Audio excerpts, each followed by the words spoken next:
Hi guys, welcome to our daily encounter. The book of Job is a great resource for those who are suffering. And I think it's pretty well known that the book of Job really helps those who are suffering to have a voice, to know that there is space for making our complaints before God, expressing our emotions before the Lord, and to really feel just how painful our trials and difficulties really are. But the book of Job is also helpful for those who are on the other side. That is, those who may not be suffering themselves, but encounter others who are suffering.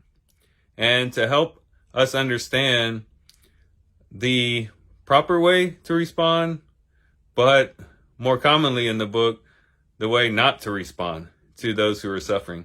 You know, when you come across a person, especially a person who has really just encountered a horrendous tragedy, especially when it's still fresh.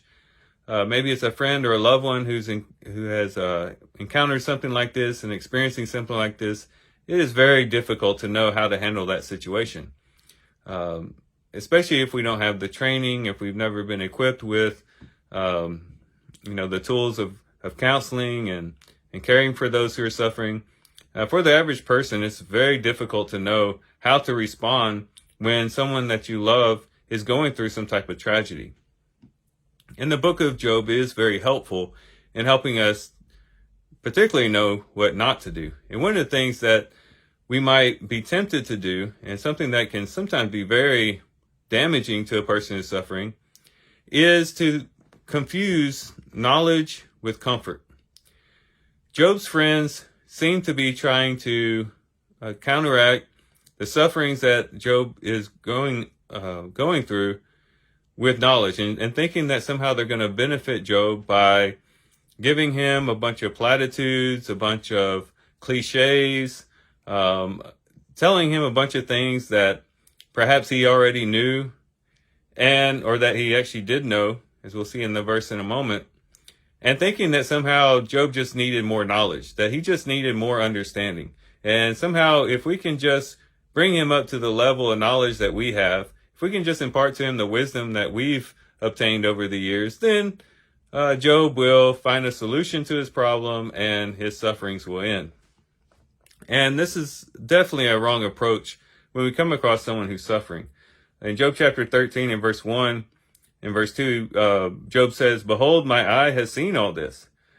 This is in response to, of course, his friends. He's saying, "Behold, my eye has seen all this, my ear has heard and understood it. What you know, I also know. I am not inferior to you." And this is something that he'll repeat in the book of Job. But this idea of, you guys are trying to impart to me this great wisdom and knowledge, thinking that this is going to solve my problem. But the things you're telling me, I already know. You're not telling me anything new. And it's not helping me. It's actually injuring me all the more. Because in you doing this, you're speaking to me in a condescending way, you're accusing me, and you're basically saying that it's my fault that I'm suffering. There's a lot in that, but the main thing here is that his friends are trying to give him knowledge and wisdom and thinking that that's going to pull him out of his suffering. And that's a far cry from actually giving comfort to someone. We might think that giving knowledge, imparting knowledge to someone or imparting wisdom to someone will somehow comfort them, but that's rarely the case. Really what a person needs when they're encountering tragedy is they just need someone to come beside them and comfort them. Someone to just be present with them, someone to show them that they're there for them, someone there to cry with them, to hold their hand, to walk through the darkness with them, to show them that they're not alone. These are things that a person who is suffering needs. It's not a time for one to go into theology 101 with the individual or try to impart knowledge thinking that somehow that will remedy their sorrow and change the situation for them.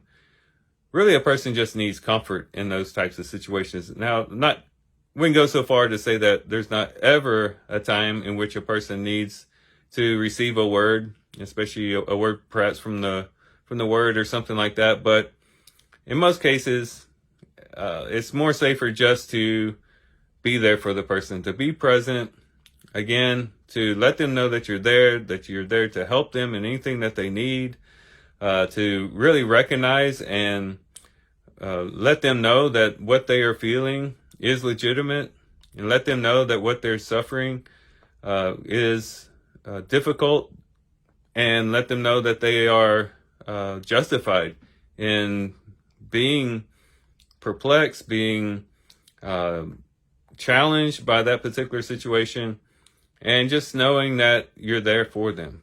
That is what will truly help them. So as we go through the book of Job, we continue through the book, it's very important for us to, yes, take note of Job's suffering and how he responds to his suffering, but also to really keep an eye on these friends of his, and to see that we can learn from them really what not to do in connection to how we interact with those who are suffering around us. And hopefully we can gain some insight and some wisdom as we do so. So here's some things we can reflect on and think about as we do our reading today. With that, guys, I do thank you for watching the video today. Hope you guys have a great day. Love you guys. God bless.